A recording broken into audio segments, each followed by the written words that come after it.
陣の音ゴーゴーとはやぶさは行く雲の果て欲に輝く日の丸と胸に描きし赤わしの印は我らが戦闘機 Hi, I'm Alexander OK, and welcome to part 2 of episode 10, where I'll be looking at the Kai-43-2 Hayabusa.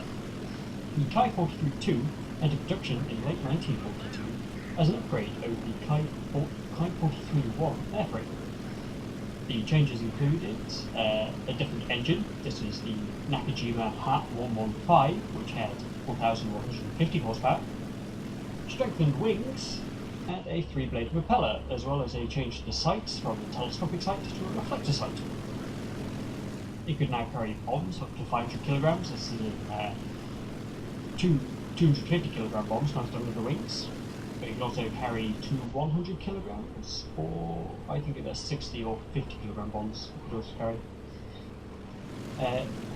There was also improvements made to the protection of the aircraft. This included the pilot and the fuel tanks. There was a 12mm armour plate included in the seat of the pilot, and rubber sheeting was added over the top of the fuel tanks to act as rudimentary self-sealing fuel tanks, although I don't think this is really modelled in war thunder. The armament also standardised around two Ho-103 machine guns. Now this is really what I'm going to ramble about for most of this video, is the armament and how sort of unsatisfactory it is in this plane. You can see that's reflected sight there for a bit. The Ho-103 machine guns are essentially copies of the M1924 Browning machine gun that's chambered for the 12.7 by 54 rimmed, I think it's 54, rimmed Beretta cartridge, which is the exact same cartridge as the Italian fighters get in their 50 cals. Now, that would suggest that the Japanese 50 cals would be the Italian machine gun is also based on a copy of the M1924, I believe. So you would think that the Japanese and the Italian 50 cals were comparable. They really aren't. The Italian one seems substantially more effective, and I think this is in part the belt you get. The belts I'm using in this video are, as you can see there, the air target, which gives you one armor-piercing round, one traitor round, and one immediate action incendiary round. And this just isn't adequate. The tracer rounds don't really seem to do anything. I suppose I could switch to stealth rounds, but as you'll see in this video, I'm not the best shot, and this is in part due to some odd flight characteristics the Kai-43-2 has, which you will see in this upcoming flight against this Yak-1. You see, dive, so I gain speed and my ability to maneuver. I don't really have much of a problem outmaneuvering this Yak, but I've also given me enough airspeed that I can easily keep up with him. So you can combat flaps are pretty strong in this plane, although you don't want them out over 400 km an hour, but you know, up to 400 km an hour, you're pretty okay to use them. Part of the reason the machine guns are effective is, as I stated in the last video, the drop-in rate of fire you get from having the Ho-103 synchronised through the nose. You drop down from 800 rounds a minute to 100 rounds a minute, which kind of makes it difficult to get deflection shots like this, even if you can shoot. You also sort of see some of the problems like keeping the nose on target in the Hayabusa. You see when you're turning to the side while climbing or diving, the nose has a tendency to wobble from side to side. So here I actually get a nice crit in. The Yak-1 really, I'm wasting ammunition here. The Yak-1's has enough damage to its airframe that he is just going down there. Now you see, despite firing quite a number of shots, I'm down to half my ammunition, which sort of shows you the slow rate of fire, which is a good and a bad thing. It means you don't waste your ammunition, but it does mean when you fire your guns, you're less likely to get the weight of your shots, so the burst mass of your shots is a lot lower than it is for other 50 cals, and since the belts, as I said, simply aren't as good as the Italian belts, which, well, I mean, it doesn't necessarily follow that the Japanese and the Italians used the same ammunition and therefore the belts should be the same amount of effectiveness. It does seem a little odd that the Japanese ones seem really substantially more ineffective than the Italian ones. So, and they have changed the Japanese belts. These guns used to have an API-T round, which, you know, we nothing like the M2 Browning's API-T rounds, but it was nice to have that option, even though they weren't that effective. But yeah, this plane suffers in terms of its armament a lot more than the other ones. You'll see in the next video, where I'll be looking at the Lag 3, though, isn't the intro of the lovely Hayabusa song. Again, if you want the link to that, it is in the description of the last video, but I'll put it in the description of this one too, since it is fantastic. You can see against a slow flying target where you can really get your guns on. I don't know, I've used maybe just under 100 rounds there, so about 70 rounds to kill that plane, so you can get relatively quick kills, but if they're manoeuvring, it makes it substantially harder. Here, basically nothing happens for the rest of that game, so I've switched over to the footage. This is me attempting to save that Ju-88 I got randomly spotted with from this A36 and that IL-2. So I'm just diving down on them here. As I was saying earlier, in the next episodes, episode 11, I will be looking at the Kai-44, the sort of what was possibly a replacement for the Kai-43, although the Kai-43 remained in service longer than it did, or rather, well,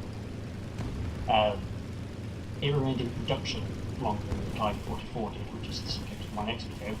You'll see that that has two Ho-103 machine guns, but they're not synchronised with their nose, they're in the wings, which means they've got a much higher rate of fire, and you see they do